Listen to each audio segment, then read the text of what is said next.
जय हिंद फ्रेंड्स। 26 जनवरी 1950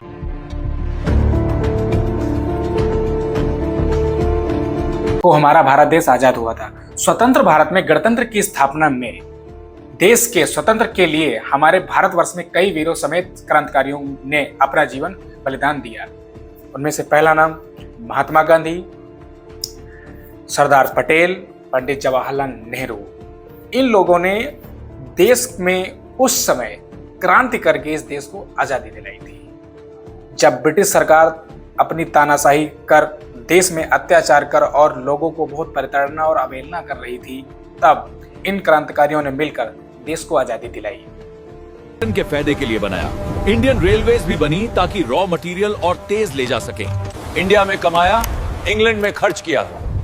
company profits, officers salaries, pensions सब Britain भेजा गया। दादा भाई ने इस लूट को नाम दिया ड्रेन ऑफ वेल्थ थ्योरी।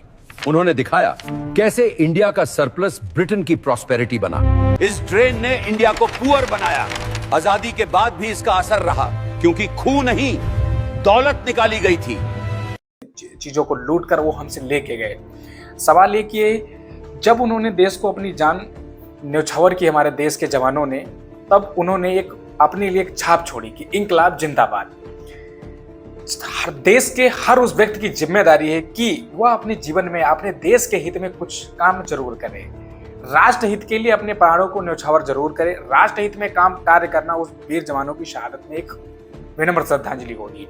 देश के हर उस नागरिक को, जब ब्रिटिश सरकार हमारे लोगों पर अत्याचार कर रही थी, हमारे लोगों को बहुत प्रताड़ित कर रही थी, उस टाइम इन लोगों ने अपनी जान न्यौछावर कर इस देश को आजादी दिलाई। आजादी का ये मतलब नहीं कि आप एक टाइम खाना खा लेते हैं और सो जाते हैं। आजादी का मतलब ये है कि आप जिस कार्य क्षेत्र में हैं, उस कार्य क्षेत्र में लोगों को पढ़ाएं और उस कार्य क्षेत्र का विकास करें। ये मूल रूप से हमारे देश की आजादी है। आजादी के लिए हमारे बहुत से लोगों ने अपनी जान दी है। पंडित जवाहरलाल नेहरू, महात्मा गांधी, सुभाष चंद्र बोस, आजाद भगत सिंह, राजगुरु सुखदेव सिंह, चंद्रशेखर आजाद, बहुत से क्रांतिकारियों के नाम इस चीज में जुड़ते हैं कि उन्होंने देश के खिलाफ कोई कदम नहीं उठाया और देश के हित में अपनी जान न्यौछावर की। उस जान की कीमत को हम समझते हैं और हम हर भारतवासी ये चीज आपसे निवेदन करते हैं और हर भारतवासी से मैं निवेदन करता हूं कि वह अपने देश हित के लिए एक दो काम जरूर करे। जय हिंद।